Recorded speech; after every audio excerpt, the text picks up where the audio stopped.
کیا آپ جانتے ہیں کہ ارطغرل غازی نے ہی دنیا کی سب سے طاقتور سلطنت کی بنیاد رکھی تھی؟ اس نے اپنے 2000 ساتھیوں کی مدد سے ایک ایسی حکومت قائم کی جو 700 سالوں تک پوری دنیا پر راج کرتی رہی۔ اس کی نسلوں میں پیدا ہونے والے سلطان محمد فاتح نے ہی دنیا کی سب سے بڑی توپ ایجاد کی تھی۔ ارطغرل کے ذریعے استھاپت کی گئی سلطنت عثمانیہ نے دنیا کو سب سے زیادہ ویگیانک اور ڈاکٹر دیے۔ راکٹ ٹیکنالوجی پر آدھارت دنیا کا پہلا جہاز سلطنت عثمانیہ میں ہی بنایا گیا تھا۔ ارطغرل نے ڈاکٹروں اور عالموں کی ایک بڑی جماعت تیار کی تھی جو مفت میں لوگوں کی مدد کرتی تھی۔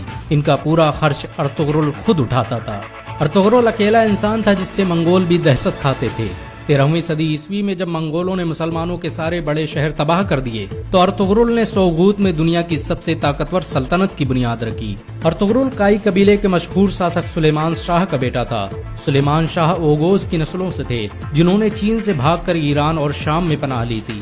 آپ کو یہ جان کر حیرانی ہوگی کہ چین میں آج جن اوئیگر مسلمانوں پر ظلم ہو رہا ہے وہ اوغوز کی نسلوں اور ارطغرل کے خاندان سے تعلق رکھتے ہیں۔ بہت کم لوگ جانتے ہیں کہ ارطغرل غازی نے قرآن کو اپنا سنویدھان بنایا تھا۔ اس کی حکومت میں سود اور بیاج کے استعمال پر سخت مناہی تھی، یہاں تک کہ یہودی اور عیسائی بھی اسلامی قانون کے مطابق تجارت کرتے تھے۔ ارطغرل جب اناطولیہ میں داخل ہوا تو صلیبیوں نے مسلمانوں کے خلاف جنگ چھیڑ رکھی تھی۔ دوسری طرف منگول بغداد کے 10 لاکھ مسلمانوں کا قتل کر چکے تھے، لیکن ارطغرل کے آنے کے بعد اچانک اناطولیہ سمیت وشو کا نقشہ ہی بدل گیا۔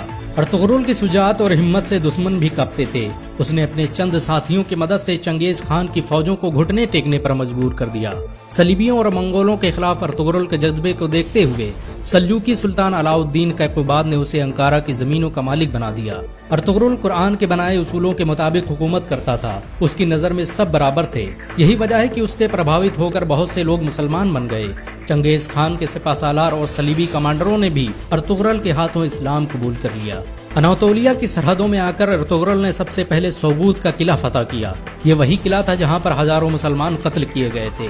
سوغوت کو فتح کرنے کے بعد ارطغرل نے وہاں ایسا نظام قائم کیا کہ وہ سلجوقی سلطنت کا سب سے امیر شہر بن گیا۔ اس کی حکومت میں یورپ کی ایک بڑی آبادی ویاپار کرنے سوغوت آتی تھی۔ ارطغرل بڑا ہی انصاف پسند تھا۔ اس کی تلوار ہمیشہ میان سے باہر رہتی تھی۔ سلجوقی سلطنت کے خلاف سازش رچنے والے سعد الدین کوپیک سے لے کر کمانڈر ڈریگوس کو اس نے سرے عام قتل کر دیا تھا۔ ارطغرل نے جس سلطنت کی بنیاد رکھی اس نے ماتر 100 سال کے اندر ہی آدھی دنیا کو فتح کر لیا۔ اس سلطنت کی سرحدیں ایشیا سے لے کر یورپ اور افریقہ تک پھیلی ہوئی تھی، یہاں تک کہ پورا بھومدھیہ ساگر خلافت عثمانیہ کے قبضے میں تھا۔ 17ویں صدی عیسوی تک دنیا کی آدھی دولت سلطنت عثمانیہ کے قبضے میں تھی۔ جاپان، روس اور فرانس جیسے دیش ترکی کی خلافت عثمانیہ سے قرضے لیتے تھے۔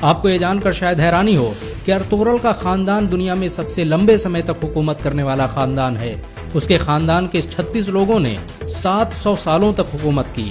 ارطغرل کے بعد خلافت عثمانیہ نے 500 سے ادھک جنگیں لڑی جن میں زیادہ تر فتح حاصل ہوئی۔ ارطغرل چٹانوں کی طرح سخت تھا۔ وہ جب اناطولیہ آ رہا تھا تبھی راستے میں اس کے پتا سلیمان شاہ کی ڈوبنے سے موت ہو گئی اور اس کے بھائیوں نے اناطولیہ جانے سے انکار کر دیا، لیکن ارطغرل اکیلے ہی اناطولیہ آیا اور صلیبیوں پر قہر بن کر ٹوٹ پڑا۔ منگولوں نے ارطغرل کو مارنے کی ہزاروں کوششیں کی لیکن وہ کبھی کامیاب نہیں ہو سکے، یہاں تک کہ انہوں نے اپنے دشمنوں سے بھی ہاتھ ملا لیا۔